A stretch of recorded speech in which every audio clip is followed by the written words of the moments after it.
गुजर गया सारा फंक्शन का। बोलो की बयान देती है इस हालत में जाने वाला नवाज का दुश्मनों को पता चल गया और फिर कुछ करेंगे इसकी तो इतने टाइम से वहाँ बैठा मैं इसका गला क्यों नहीं दबा दिया?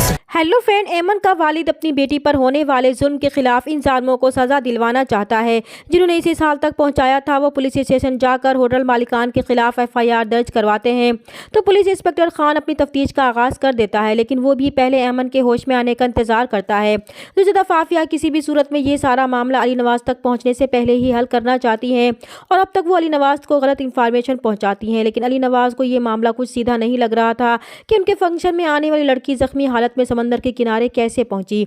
और फिर जैसे ही ऐमन को होश आता है तो पुलिस इंस्पेक्टर खान ऐमन का बयान लेने हॉस्पिटल जाता है तो ऐमन पुलिस इंस्पेक्टर को अपने साथ होने वाले वाकयात के बारे में सब बता देती है। जब इंस्पेक्टर खान ऐमन से पूछता है कि इसके साथ ये सब जुल्म करने वाले कौन लोग हैं तो ऐमन उसे बताती है कि इसके साथ ये सब कुछ करने वाला अली नवाज का बेटा है।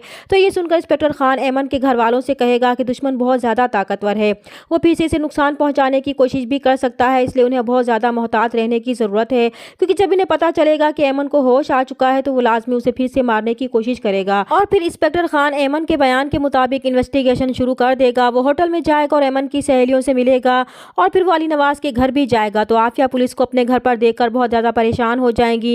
इंस्पेक्टर खान को देखकर अली नवाज भी आने की वजह पूछेंगे तो इंस्पेक्टर खान उन्हें बताएगा कि इनके होटल की लड़की इनके घर के फंक्शन से लापता हुई और फिर बहुत ज़्यादा जख्मी हालत में उन्हें समंदर के किनारे से मिली और अब इस लड़की ने होश में आने के बाद बयान दिया है कि इसकी ये हालत अली नवाज के बेटे ने की है। लेकिन अली नवाज इसकी बातों को मानने से इनकार कर देगा तो इंस्पेक्टर खान उनसे कहेगा कि वो उस फंक्शन की रात की CCTV वीडियोस चेक करना चाहता है। दूसरी तरफ आफिया ये खबर सुनकर ही परेशान हो जाती है कि ऐमन को होश आ चुका है, जबकि अली नवाज को अच्छी तरह मालूम है कि ये हरकत शहरोज के सिवा कोई नहीं कर सकता है। इसलिए वो शहरोज को बुलाकर कहते हैं कि अगर ये सब इसने किया है तो इसका अंजाम अच्छा नहीं होगा। लेकिन शहरोज इनके सामने भी मुकर जाता है कि इसने ऐसा कुछ भी नहीं किया। तभी राहिम भी वहाँ आ जाएगा, उसे शहरोज की ढिठाई पर बहुत गुस्सा आएगा और वो उसे जोरदार थप्पड़ भी मारेगा तो अली नवाज हैरान हो जाएंगे। लेकिन यहाँ पर आफिया शहरोज को खींच कर ले जाएंगे और कहेंगी कि अब वो अपनी खैर मनाए क्योंकि उन्होंने इस लड़की को राहिम से छुपाकर प्राइवेट हॉस्पिटल में रखा है और अपना एक आदमी भी वहाँ मुकर्रर किया है। उसी ने बताया है कि इस लड़की को होश आ चुका है, उसने बयान भी दे दिया है। तो ये सुनकर शहरोज बजाय शर्मिंदा होने के उनसे कहेगा कि उतने टाइम से वहाँ बैठा इंतजार कर रहा है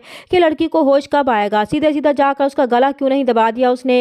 लेकिन अब ये काम भी उसे ही सरअंजाम देना पड़ेगा। वो उसे बताएं कि वो लड़की किस हॉस्पिटल में एडमिट है ताकि वो खुद ही जाकर ये किस्सा खत्म कर दे। ये इसी का अधूरा काम है जो वो खुद ही मुकम्मल कर सकता है। लेकिन आफिया इसकी डिटाई पर बहुत हैरान होंगी और उसे कुछ भी नहीं बताएंगी। पहले ही वो बड़ी मुश्किल से इस मामले को खत्म करने की कोशिश कर रही थी। दूसरी तरफ जब इंस्पेक्टर खान को इन CCTV वीडियोस में इस रात के फंक्शन की कोई वीडियो रिकॉर्डिंग नहीं मिलेगी तो वो फिर से अली नवाज के घर जाएगा कि इसका शक सही है क्योंकि इनके कैमरों में इस फंक्शन की कोई भी वीडियो मौजूद नहीं है। इसलिए वो कैमरा कंट्रोल करने वाले ऑपरेटर को अपने साथ ले जाते हैं और उसे तफ्तीश करते हैं तो वो झूठ बोलता है कि इस रात वो लड़की राहिम के साथ थी और उन्होंने उसे कैमरे बंद करने को कहा था। जबकि दूसरी तरफ राहिम की सारी हमदर्दियां ऐमन के घर वालों के साथ होती हैं तो आफिया बहुत ज़्यादा परेशान हो जाती है। वो किसी भी सूरत में शहरोज को बचाना चाहती हैं, इसलिए अपने भाई के पास मदद के लिए जाती हैं। उनसे कहती हैं कि इस लड़की ने होश में आने के बाद बयान भी दे दिया है और राहिम भी अपनी फैमिली को सपोर्ट करने के बजाय इनके दुश्मनों के साथ खड़ा है, अब वही इनकी मदद कर सकते हैं। लेकिन शहरोज का मामू भी शहरोज की हरकतों से बहुत परेशान है, इसलिए वो भी अपनी बहन को जवाब देंगी कि अब तो वो भी राहिम की तरह यही चाहते हैं कि शहरोज को सजा मिले। लेकिन आफिया अब शहरोज को बचाने के लिए कुछ भी करने को तैयार हो चुकी हैं। जबकि इंस्पेक्टर खान कैमरामैन के बयान के बाद राहिम को गिरफ्तार करके ले जाती है तो आफिया के साथ साथ अली नवाज भी हैरान रह जाते हैं।